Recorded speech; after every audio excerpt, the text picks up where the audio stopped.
नमस्ते दोस्तों, स्वागत है आप सभी का हमारे YouTube channel science coaching classes में। जहां पर आज हम आपको पढ़ाने वाले हैं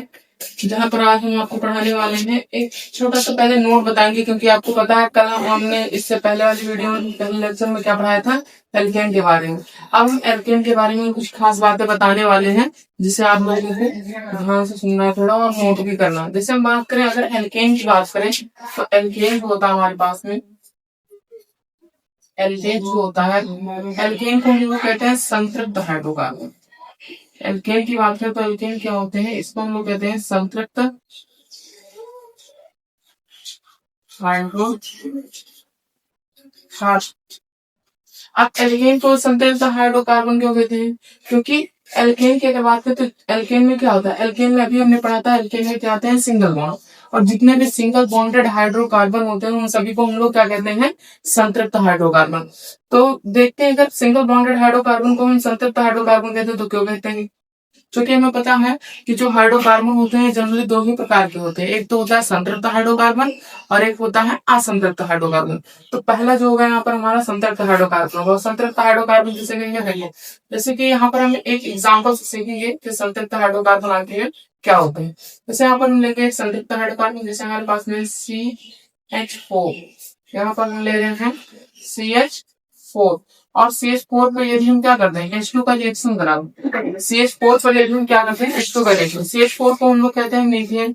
हमने सीख लिया है CH4 पर हम क्या होता है, CH4 को हम लोग कहते हैं मीथेन। फिर हम मीथेन पर क्या कर रहे हैं, H2 का रिएक्शन करा दें तो क्या H2 इस पर रिएक्शन कर पाएगा? H2 इस पर रिएक्शन कर सकता है कि नहीं कर सकता है? आपका जवाब होगा बिल्कुल भी नहीं कर सकता। नहीं कर सकता तो क्यों नहीं कर सकता है? क्योंकि अगर हम यहाँ पर बात करें तो यहाँ पर एक कार्बन है, कितने कार्बन है, एक कार्बन। और एक कार्बन की अगर हम बात करें तो कार्बन की संयोजकता होती कितनी है, 4 है। कार्बन की संयोजकता कितनी होती है, कार्बन की जो संयोजकता होती है 4। और अगर संयोजकता 4 है यानी कि 4 बांड की क्या करेगा, साझेदारी, सॉरी 4 इलेक्ट्रॉन की क्या करेगा, साझेदारी। और यदि 4 इलेक्ट्रॉन के साथ में साझेदारी करता है तो कार्बन की संयोजकता कितनी हो जाएगी, 4। और कार्बन की संयोजकता यदि 4 होगी तो कार्बन केवल 4 ही बॉन्ड में क्या हो जाएगा, संतृप्त, क्योंकि ये 4 ही बॉन्ड बनाएगा। और 4 बॉन्ड की अगर बात करें बना ले तो कैसा हो जाए, स्टेबल है, संतृप्त हो जाए। तो इसकी बात करें तो कार्बन के पास में इस समय टोटल कितने बॉन्ड है, अगर बात करें तो कितने बॉन्ड है, टोटल 4 बॉन्ड। देखो 1 2 3 4, कार्बन के चारों के 4 बॉन्ड कंप्लीट है। अगर चारों बॉन्ड कंप्लीट है तो उसका पेट पूर्ण रूप से भर ही चुका है, यानी हम कह सकते हैं पूर्ण रूप से क्या है, संतृप्त है। अगर संतृप्त हाइड्रोकार्बन है तो क्या कोई H2 इस पर अटैक करेगा और इस पर रिएक्शन हो जाएगा? अगर अटैक भी करेगा तो क्या H2 आकर के इससे जुड़ सकता है? बिल्कुल भी नहीं जुड़ेगा, क्योंकि इस ये पहले से ही क्या हो चुका है, संतृप्त हो चुका है। अब इसे किसी और की चाह बिल्कुल भी नहीं रहेगी, इसलिए H2 का रिएक्शन यहाँ पर बिल्कुल भी नहीं होगा। H2 का रिएक्शन बिल्कुल भी नहीं होगा। और H2 का रिएक्शन इसलिए नहीं हो रहा क्योंकि कार्बन के चारों बॉन्ड क्या है, कंप्लीट है। और हमें पता है वो चारों के चारों बॉन्ड कैसे हैं, सिंगल बॉन्ड है। और सिंगल बॉन्ड को हमने क्या बताया था, जो सिंगल बॉन्डेड हाइड्रोकार्बन होते हैं उसी को हम लोग क्या कहते थे, संतृप्त हाइड्रोकार्बन। इसलिए कहते हैं कि जो संतृप्त मीथेन क्या है, संतृप्त हाइड्रोकार्बन है। और संतृप्त हाइड्रोकार्बन पर कभी भी H2 का रिएक्शन नहीं होगा, क्योंकि ऑलरेडी कार्बन और हाइड्रोजन के बीच में कार्बन के चारों बॉन्ड क्या है, पूरे हैं। इसलिए यहाँ पर कोई भी रिएक्शन नहीं होगा।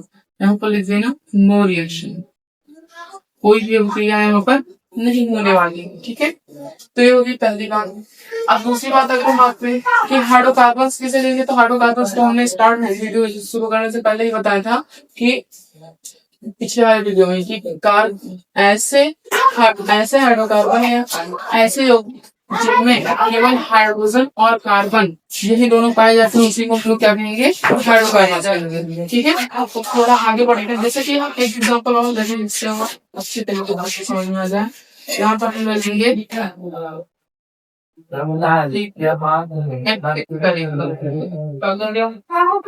C2H6 का रिएक्शन लेंगे तो देखते हैं क्या होगा।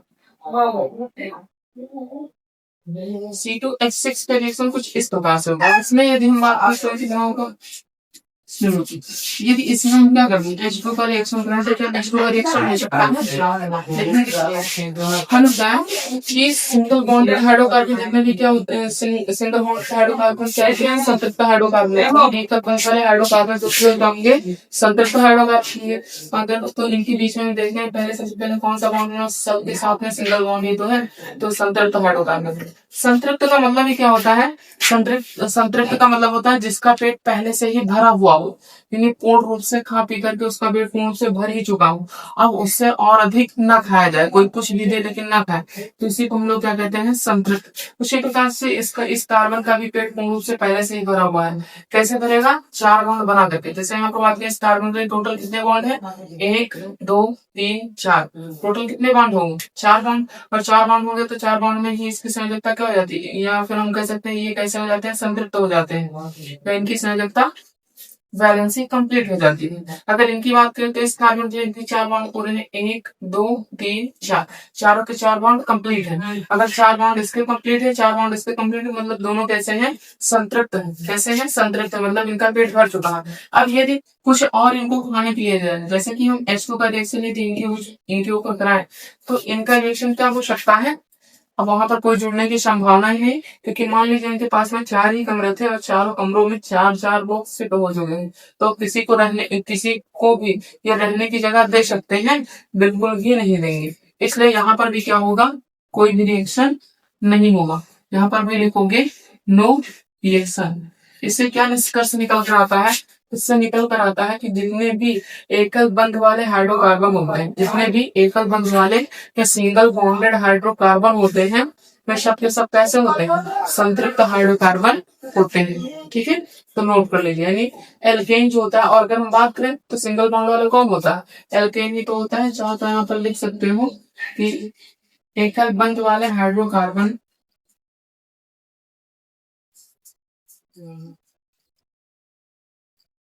एकल बंध वाले हाइड्रोकार्बन को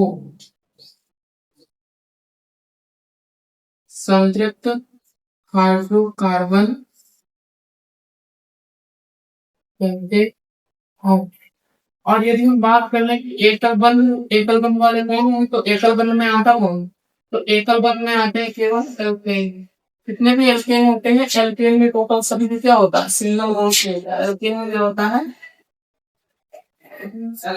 सिंगल बॉन्ड होता है। इसीलिए हम कहते हैं कि जो सिंगल बॉन्डेड या एकल बंध वाले हाइड्रोकार्बन होंगे, उनको हम लोग क्या कहते हैं, संतृप्त हाइड्रोकार्बन। इसको आप लोग नोट कर लीजिए, फिर आगे बढ़ते हैं।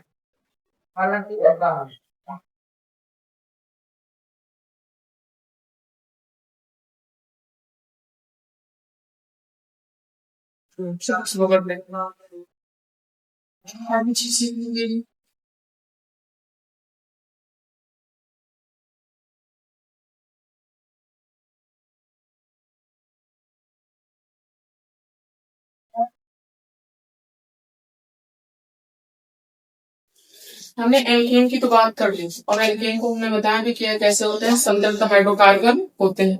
अब हम बात करेंगे किसकी, एल्कीन की। लेकिन एल्कीन से पहले भी अगर हम बात कर लें तो एल्कीन से पहले भी एक कंपाउंड और आता है, एल्काइल ग्रुप के बारे में हम लोग बात करेंगे। किसके बारे में, कि एल्काइल समूह आखिर क्या होता है। एल्काइल ग्रुप के बारे में एक बात कर ले, तो काम कर रहे हैं सेकंड पर उसको कर रहे हैं, थर्ड और फोर्थ पर उसको कर देंगे। इसको कर देंगे सेकंड पर, सेकंड पर कर दे रहे हैं एल्काइल ग्रुप, एल्काइल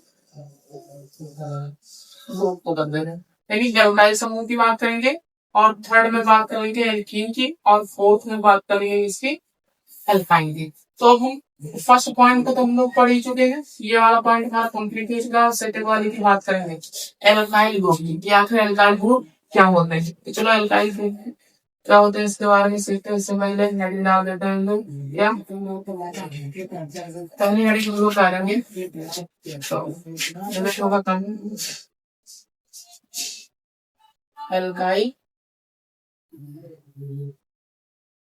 ग्रुप, या फिर से हिंदी में कह सकते हैं क्या, एल्काइल समूह, एल्काइल समूह।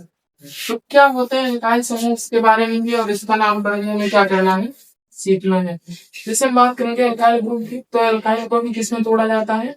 सबसे पहले हम बात करेंगे इसके फार्मूला की, किसका फार्मूला क्या होता है।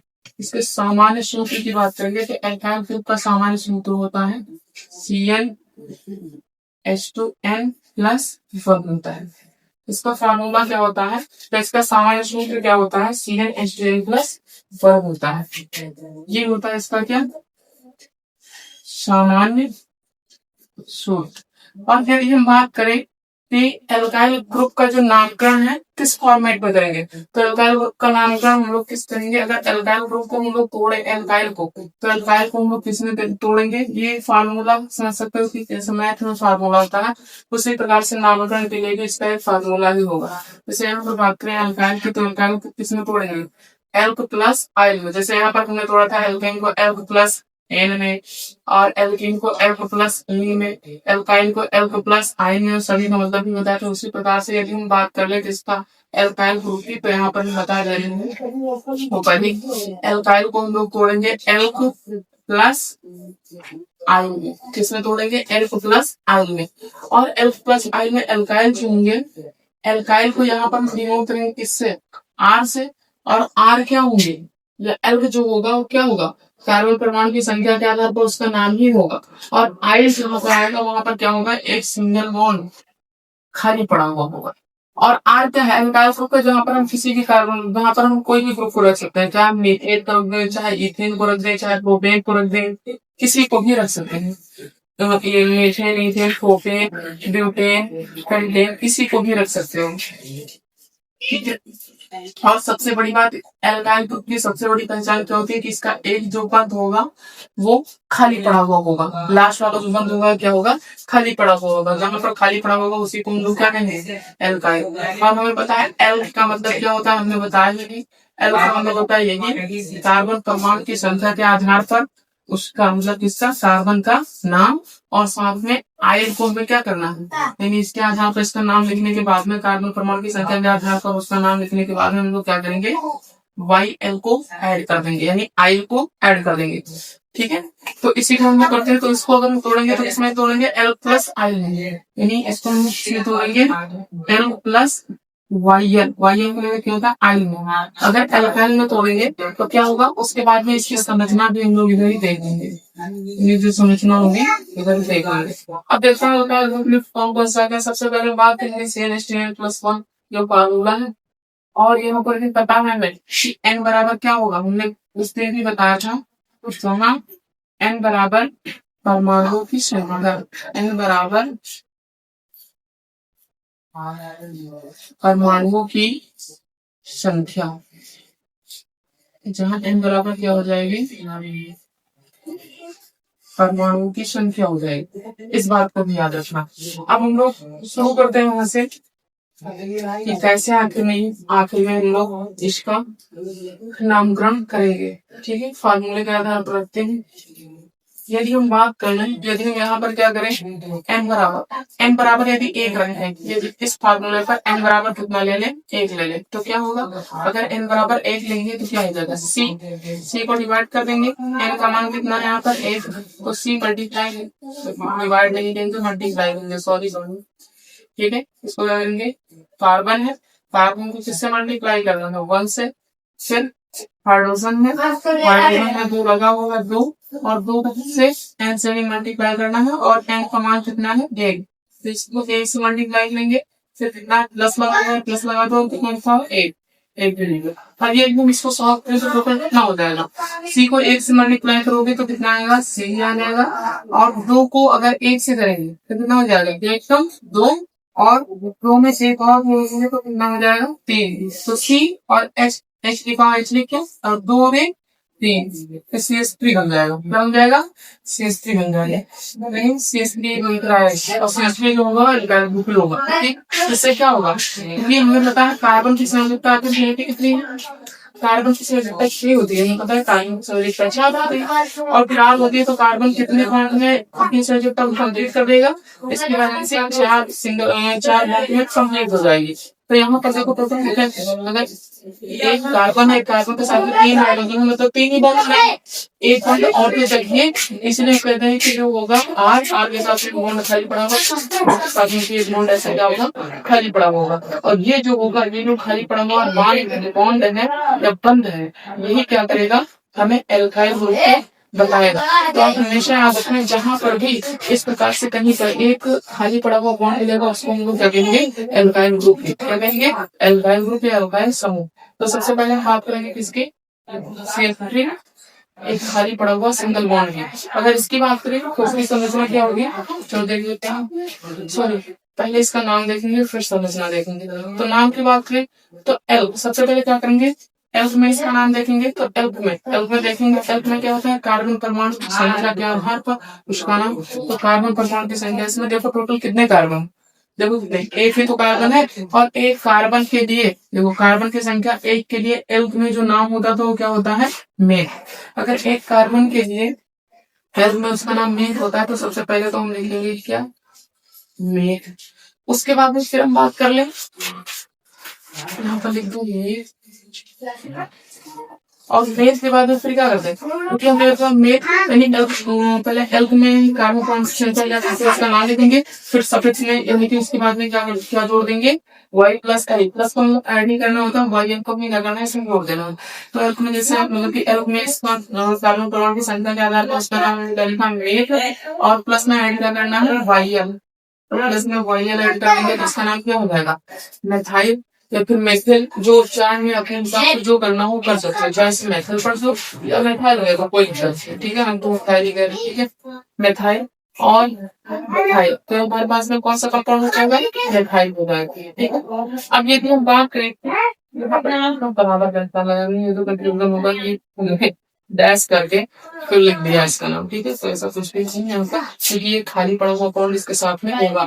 और यदि हम इसकी संरचना की बात करें, इसकी बात नहीं, संरचना की, ये जो इसकी संरचना है यहाँ पर बात करें, संरचना क्या होगी, इसकी संरचना की बात में तो ऐसा होगा, जैसे हम रेल लाइन डायग्राम में बनाते हैं, फिर सीधी संरचना में होता है, जैसे हमने यहाँ से आगे चल करके उसी में जहाँ खोल कर पांचों का संरचना से एक कार्बन हो गया, 1 2 3 4, जैसे मीडियम की संरचना मांग लो, वैसे भी मैं 2-3 हाइड्रोजन आपका घर भी लगा दूं, तो इस प्रकार से तो एक खाली पड़ा हुआ बॉन्ड मिलेगा।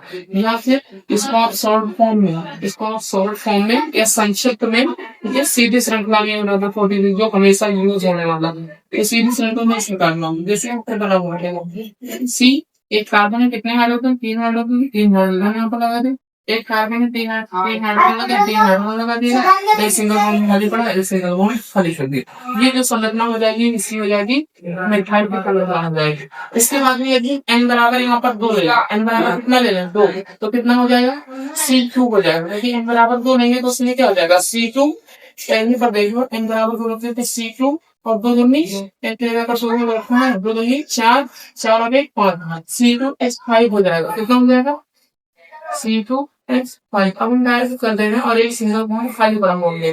अगर इसके नाम की बात करें तो सबसे पहले इसमें भी क्या करेंगे, एल में नाम से करेंगे, तो एल में इसका नाम कितना हो जाएगा, एल है, पहले एल में नाम के नाम बाकी तो 2 कार्बन एल में तो कार्बन का मैंने संख्या नाम देखेंगे, तो देखो कार्बन को आपकी संख्या को देखिए, तो यहाँ पे टोटल कितने कार्बन है, 2 कार्बन, और 2 कार्बन के लिए एल में इसका नाम क्या होगा, 2 कार्बन के लिए एल में इसका नाम क्या होता है, 8।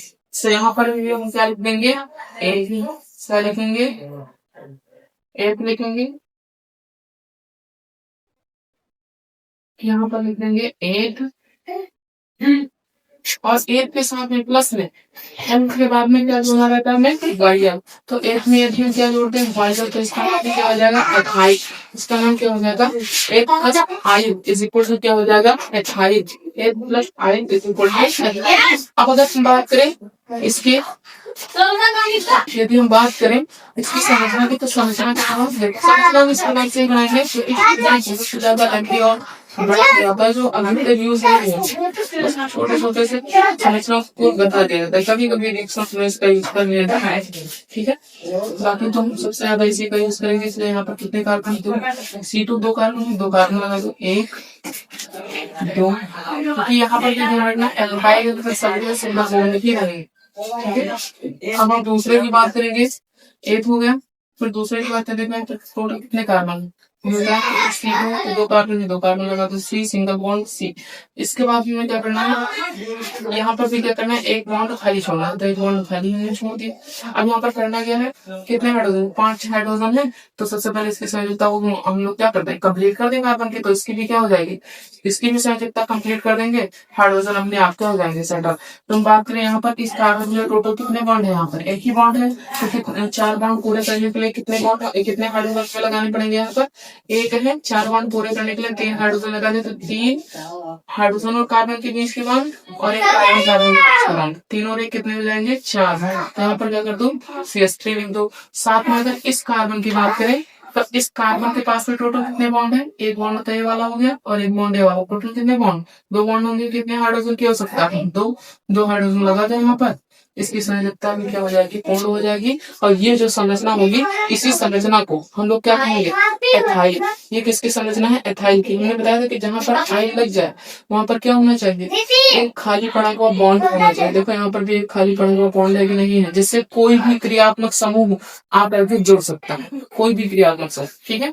अब हम नेक्स्ट बात करेंगे, अगर n बराबर कितना रख लें, 3, n बराबर कितना रख लें, 3, n बराबर 3 रखेंगे तो कितना हो जाएगा, C3 और C3 हो जाएगा, 3 पीछे और 1 7, H7 हो जाएगा, C3 H7। वैसे यहाँ पर भी बता देना चाहिए, C3 और कितना हो जाएगा, H7। और यहाँ पर भी दो, एक बॉन्ड इसका भी खाली पड़ा होगा, ठीक है। अब यदि हम बात करें C3H7 की, तो C3H7 यहाँ पर देखो, पहले एक कार्बन था, 3 हाइड्रोजन, जब हमने एक कार्बन में एक कार्बन और ऐड किया, 2 कार्बन, कार्बन परमाणु की संख्या कितनी हुई, 2 हुई, तो हाइड्रोजन में कितने, एक कार्बन होगी और 2 हाइड्रोजन पड़ गया। यहाँ पर देखो 3 का 3 से 2 जोड़ा गया 5, और एक कार्बन में 1 जोड़ा गया तो 2, यानी 2 हाइड्रोजन पड़ते हैं, एक कार्बन जुड़ने पर 2 हाइड्रोजन ऑलरेडी बढ़ जाते हैं। फिर यहाँ पर देखो, यहाँ पर क्या था, हमने C2H5 में क्या किया, एक कार्बन और बढ़ाया तो 2 हाइड्रोजन और क्या हो गए, बढ़ गए, 5 और 2 कितने हो गए, 7। तो इस प्रकार से क्या ऐसे मान लीजिए C4 लेंगे तो एक कितना हो जाएगा, तो जोड़ देंगे 2 हाइड्रोजन, H9 हो जाएगा, ठीक है, कोई दिक्कत नहीं है। या फिर इस फार्मूले से आप आसानी से निकाल कर रख सकते हैं, ठीक है। अब ये में इसकी बात करें तो एल्क में, सबसे पहले एल्क में इसके नाम की बात करेंगे, तो एल्क में इसका नाम क्या होगा, C3 के लिए क्या होता है, C3 के लिए होता है, यदि कार्बन परमाणु के एल्क में इसका नाम, तो कार्बन परमाणु की संख्या 3 है तो एल्क में इसका नाम प्रोप होगा, क्या हो जाएगा, प्रोप। तो यहाँ पर लिखेंगे प्रोप, ठीक है। और प्लस में सफिक्स में क्या ऐड करना है, YL, तो prop plus I is equal to क्या हो जाएगा, प्रोपाइल। इसका नाम क्या हो जाएगा, प्रोपाइल। और प्रोपाइल की संरचना की बात करें तो प्रोपाइल की संरचना क्या होगी, देखो यहाँ पर बात करें तो कितने कार्बन है, 3 कार्बन, ऐसा बना लो जैसे इसमें किया था, 3 कार्बन, बस एक से स्टोर पड़ जाएगा, कुछ भी नहीं होगा। देखो एक कार्बन यहाँ पर हो गया, C single bond, C single bond, C। देखो यहाँ पर एक बॉन्ड खाली पड़ा है, तो यहाँ पर भी एक बॉन्ड क्या करता हूँ, खाली छोड़ दो, ठीक है। 3 कार्बन थे, 3 कार्बन हो गए। अब केवल हम इसके चारों बॉन्डों को पूर्ण कर दें, इनकी बैलेंसिंग को पूर्ण कर दें, तो आराम से क्या हो जाएंगे, सेटल हो जाएंगे। देखो कैसे, जैसे यहाँ पर एक कार्बन है और इस कार्बन के लिए टोटल कितने बॉन्ड, केवल एक ही बॉन्ड दो है, तो कितने हाइड्रोजन चाहिए, कितने बॉन्ड चाहिए इसकी संयोजकता को पूरी करने के लिए, 3 बॉन्ड। और वो 3 बॉन्ड पूरे कौन करेंगे, हाइड्रोजन ही, तो हाइड्रोजन से ही इनके तीनों बॉन्ड को पूर्ण करेंगे। तो एक बॉन्ड है तो कितने हाइड्रोजन जोड़ दें, 3 हाइड्रोजन जोड़ दें, तो 3 हाइड्रोजन के, हाइड्रोजन और कार्बन के बीच में एक एक बॉन्ड, यानी 3 बॉन्ड इनके हो जाएंगे हाइड्रोजन वाले, और हाइड्रोजन और कार्बन के बीच के, और एक कार्बन कार्बन के बीच का, टोटल कितने हो जाएंगे, 3 और 1 4 हो जाएंगे। इस प्रकार से इस कार्बन की बात करें तो इस कार्बन के पास टोटल कितने बॉन्ड, देखो जो बीच वाला बॉन्ड होता है दोनों के लिए जोड़ता है, लेकिन ये बॉन्ड जो था इसके लिए भी जुड़ेगा और ये बॉन्ड इसके लिए भी जुड़ेगा, ठीक है। जैसे ये वाला बॉन्ड इसके लिए भी जुड़ेगा और इसके लिए भी जुड़ेगा। उसी प्रकार से देखो यहाँ पर कितने, इस कार्बन की बात करें तो टोटल कितने बॉन्ड है, एक बॉन्ड का ये हो जाएगा, एक बॉन्ड ये हो जाएगा, कितने बॉन्ड हो गए, 2 बॉन्ड। कितने हाइड्रोजन के, कितने बॉन्ड की हो सकता है, 2, और वो 2 बॉन्ड कौन पूरे करेंगे, 2 हाइड्रोजन, तो यहाँ पर 2 हाइड्रोजन लगा दो, सिस्टो हो जाएंगे। फिर यहाँ पर बात करें तो इसके लिए भी कितने बॉन्ड है, एक बॉन्ड यहाँ पर हो गया, एक बॉन्ड यहाँ पर, टोटल 2 बॉन्ड होंगे। अगर 2 बॉन्ड हो गए तो कितने कितने बॉन्ड की हो सकता है, 2, और 2 क्या हो सकता है, तो 2 के लिए हम क्या करेंगे, 2 हाइड्रोजन यहाँ पर लगा देंगे। इस प्रकार से कंप्लीट हो जाएगा। देखो एल्काइल ग्रुप में हमने क्या बताया था हमेशा की एक बॉन्ड खाली पड़ा हुआ होगा। देखो यहाँ पर एक बॉन्ड खाली पड़ा है कि नहीं पड़ा है, जिससे कोई भी क्रियात्मक समूह आकर के जुड़ सकता है। ठीक है, ऐसी बात नहीं, वो हमेशा के लिए खाली ही पड़ा हुआ होगा। आगे जब नेक्स्ट हम लोग कंपाउंड को कोई भी यौगिक को बनाएंगे तो आगे चल फिर उसमें कुछ ना कुछ कोई भी ग्रुप आकर के क्रियात्मक समूह से अटैच हो सकता है। यदि यहाँ पर हम क्या करते हैं, अगर n बराबर 4 लेना है तो क्या होगा, हमने बताया था क्या, तो एक कार्बन जोड़ेंगे, 2 हाइड्रोजन बढ़ाएंगे तो C4 और H कितना हो जाएगा 9 और सिंगल बॉन्ड यहाँ पर पड़ा हुआ हो जाएगा। ठीक है, अब इस इक्वल टू इसकी बात करें तो क्या हो जाएगा C4, 4 कार्बन के लिए एल में इसका नाम क्या होता था, ब्यूट होता था। क्या होता था, ब्यूट। तो क्या लिखेंगे ब्यूट, और ब्यूट में हमें क्या ऐड करना था प्लस आई यानी YL, तो इसका नाम क्या हो जाएगा ब्यूटाइल। इसका नाम क्या हो जाएगा ब्यूटाइल। और यदि ब्यूटाइल में हम बात करें, ब्यूटाइल की यदि हम संरचना की बात करें तो संरचना क्या हो जाएगा, देखो यहाँ पर कितने कार्बन है, 4 कार्बन, बनाओ 4 कार्बन, 1 2 3 4, एक बॉन्ड खाली पड़ेंगे तो एक बॉन्ड को हमने खाली छोड़ दिया। और फिर क्या करना है, इन सभी से एक एक हाइड्रोजन, इसमें क्या करना है, एक एक हाइड्रोजन को सॉरी कार्बन की संयोजकता को हमें क्या करना है, पूर्ण करना है बस। 4 हाइड्रोजन हो गए, 4 हाइड्रोजन यहाँ पर भी थे, सॉरी 4 कार्बन थे, क्या थे 4 कार्बन। तो देखो यहाँ पर 4 कार्बन है, 1 2 3 4, 4 कार्बन है, एक बॉन्ड खाली पड़ा हुआ है, एक बॉन्ड यहाँ पर भी खाली पड़ा हुआ है। अब हाइड्रोजन से इनकी संयोजकता को हम लोग क्या करते हैं, पूरी कर दे बस। देखो कैसे पूरी करते हैं, यहाँ पर एक बॉन्ड है तो पूरा करना समझ में आ ही गया होगा कैसे पूर्ण करना है इनकी संयोजकता को। तो हम पर क्या कर देंगे, एक बॉन्ड इसका है तो 3 बॉन्ड और चाहिए इस कार्बन को अपनी संयोजकता पूरी करने के लिए, 3 हाइड्रोजन को यहाँ पर ऐड कर दो, CH3 हो जाएंगे। इस कार्बन की बात करें तो टोटल कितने हाइड्रोजन है, इस कार्बन के पास में टोटल 2 बॉन्ड है। कितने बॉन्ड है, 2 बॉन्ड, एक बॉन्ड यहाँ पर है, एक बॉन्ड यहाँ पर है। तो इन दोनों अगर 2 बॉन्ड है तो कितने बॉन्ड की और आवश्यकता है इनकी अपनी संयोजकता को पूरी करने के लिए, 2 बॉन्ड। और वो 2 बॉन्ड आएंगे कहाँ से, 2 हाइड्रोजन से, तो इसलिए यहाँ पर भी क्या कर दोगे, 2 हाइड्रोजन को ऐड कर दोगे। इसके बाद में हम बात करेंगे किसकी, इसके बाद में हम बात करेंगे, ठीक है, इस वाले कार्बन की। तो इस कार्बन के पास में एक बॉन्ड यहाँ पर, एक बॉन्ड यहाँ पर, तो 2 बॉन्ड है। अगर 2 बॉन्ड में क्या कर, 2 बॉन्ड तो है ही, 2 बॉन्ड और चाहिए तो 2 हाइड्रोजन यहाँ पर ऐड कर दो। और इस कार्बन की बात करें तो 2 बॉन्ड इसके पास में भी है, केवल 2 हाइड्रोजन को हमें क्या करना है, ऐड करना है। तो ये जो संरचना हो जाएगी वो किसकी हो जाएगी, ब्यूटाइल की। इसी प्रकार से आपको कमेंट बॉक्स में इसका जवाब देना है, किसका, C5H11 का सिंगल बॉन्ड यानी जो खाली पड़ा हुआ है, और C6H13 का खास सिंगल बॉन्ड। इन दोनों का जवाब जो है आपको कहाँ पर देना है, इन दोनों का जवाब या नाम हमें क्या करना है, कमेंट बॉक्स में बताना है।